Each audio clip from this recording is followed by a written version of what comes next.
So far away, Lucas. What's your favourite quote from Emil Blonsky in the Marvel Cinematic Universe? I honestly couldn't tell you anything about that movie other than, like, he tries to punch the Hulk as just a dude. Yeah. So this episode of Wiki Weekdays is, of course, inspired by the upcoming release of She-Hulk, a character both myself and you are big fans of, yes, Lucas? Indeed, yeah. We've talked about it before, and it's recently revealed that Emil Blonsky is going to be playing a titular role in that show, which was revealed in the trailer. So if you're annoyed about spoilers from a trailer that Marvel themselves have put on the front page of Disney Plus, I don't really know what to do with you. And yeah, we're recording this before the show's out, so we don't know anything else about the show other than like 2 trailers worth of information. Yeah, we know that that character's in it, and we know that now he's got the ears back. So, Luke, were you aware of the controversy about Abomination's ears? That's the thing. I didn't know Abomination had the fin ear thing until he showed up in Shang-Chi.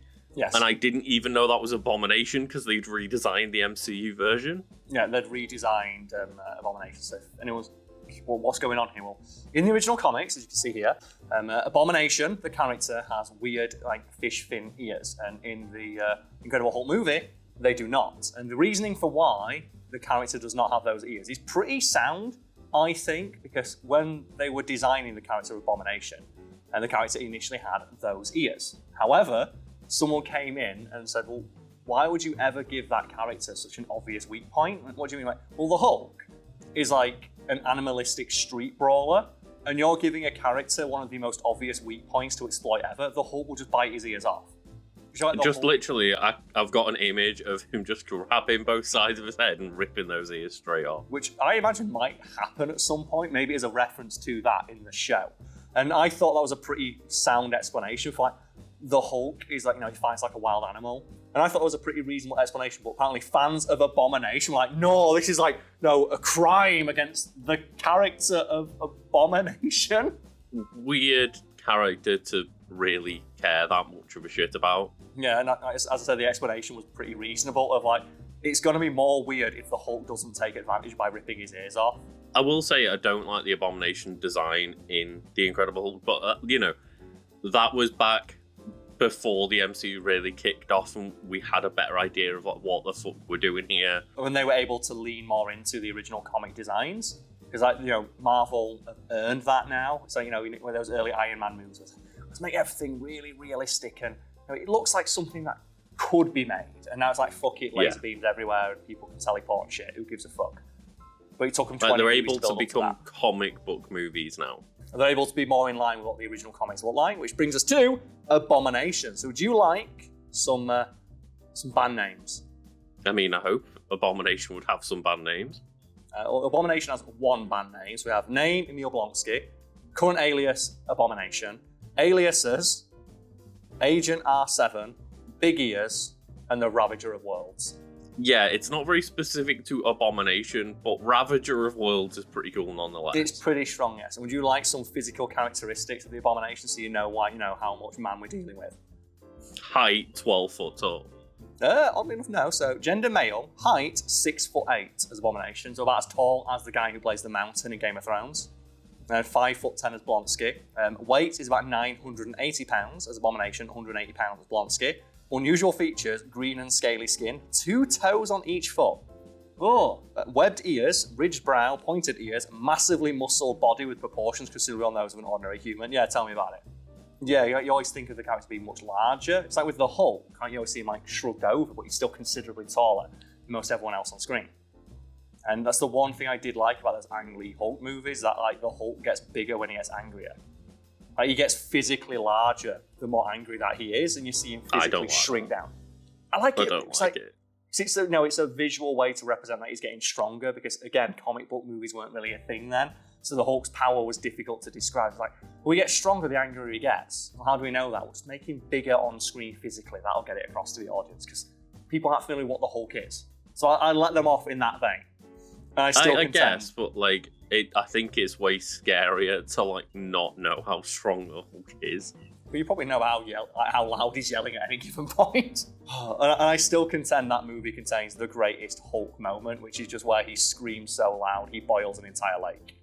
I still think that's the best Hulk moment we've ever had. Yeah, and I was gonna say, like, the thing is about that Ang Lee movie is, like, there are, if you cut it all down, there's a couple of minutes of, like, real good Hulk stuff, but there is, yeah. The surrounding shit is just awful. The surrounding 3 hours of nonsense is not making it worth it. But I still think like some of those Hulk moments are really good. Like the one of him running so fast like a jet's keeping along with it. I think that's a really good Hulk moment. And we never really get a feel for how fast the Hulk is in the MCU. Because he has relatively little screen time, given to how like integral he is to like the Avengers. Like one of the founding members of the Avengers barely gets any play in any of the fight scenes. And I guess that's because like all the fights seem to be over in 2 seconds if you let the Hulk take part. So today's sponsor is a company called Established Titles, and what they do is you can buy a small parcel of land up in Scotland, which gives you a title, and I think we're all familiar with the kind of companies that do this. But the twist here, which I quite like, is that when you buy a patch of land and a title through these guys, that funds the planting of a tree. And I did my due diligence here, and Established Titles do work with registered charities, both of which will be listed in a fact bar below. So you will get an official certificate in the mail, and you'll get that, and that does confer upon you a title, which allow you to use, and I have it written here, you can officially put Lord or Lady as the prefix to your name. If you follow the link below, the patch of land that you get will be located as geographically close to the patch of land where the Lord or Lady of Fact Fiend is located. So we will in effect have a small Fact Fiend kingdom. And everyone who buys one will also help plant a tree, which means that they will not only be contributing to the Fact Fiend empire, but helping create a literal small wood. Can you see why I took this sponsorship? I'm not sure if you guys have heard me talk about this in the past, but I've often said that when I die, I'm going to bequeath some of the money that I have to, protect a patch of land. So that will become Karl Smallwood's small wood. And this is literally allowing me to realise one of my bucket lists items by creating a small wood. So we will have Karl Smallwood's small wood and the beginnings of the Fact Fiend empire up there in Scotland. But anyway, so would you like to move on to the fun stuff though, powers and abilities? I mean, isn't it just like he is Hulk? Yeah, and that's one of the things that I don't like about the Abomination being like one of the Hulk's primary antagonists. Of like, oh, what's Abomination's power set? He's the Hulk, but not as strong. Great, I'm sure he's going to be a fantastic villain for the Hulk. Wait, are you saying you don't like slightly different version of Hulk, or other slightly different version of Hulk, or other slightly different version of Hulk? I think it's one of the most boring ways to create an antagonist is just giving the protagonist power set, but slightly different. Do you know what I think should have been the main villain of the She-Hulk TV show? Fucking Matt Murdock. It should have been they should have used She-Hulk as an opportunity to flip the idea of Marvel on its head. Like it always has to end with a big CGI fight. Of the final boss is just a really good lawyer, a really good one. And the entire training montage should be her hitting the fucking books. That's what it should have been, because She-Hulk, the character, is really self-referential and can break the fourth wall. No. She can't do that, Carl. Yeah. No, should we comment on that of like in the trailer? Yeah. She like breaks the fourth wall, which is something the character has pretty much always done. And a bunch of weirdo fanboys like they're ripping off Deadpool. It's like Deadpool ripped off She-Hulk. She-Hulk did it first. And She-Hulk's always been able to do that because the character's always been quite meta and like willing to point and poke fun at the various tropes of comic books, which is why I was hoping that the show would similarly do something different. It would set up as if, oh no, it's going to be a big villain battle against another big CGI monster, and you can maybe have She-Hulk like look at the camera and go, we've seen this before, haven't we? And then you just flip it on its head, final boss battle, court, go to court. And I hope that the comment section of this video is full of people saying, well, you were wrong, Carl. You were wrong. It doesn't end with a big CGI battle between two characters of the same power sets. Like, I hope I'm wrong. I hope that I am, because that'd be great. I would love to see, for once, a Marvel TV show not end like that.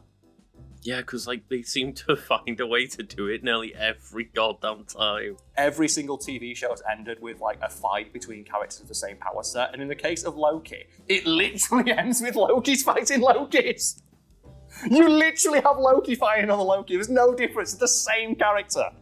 It's like, oh, come on. Anyway, so powers and abilities of Emil Blonsky and his power grid. Lucas, do you want to guess what his strength is?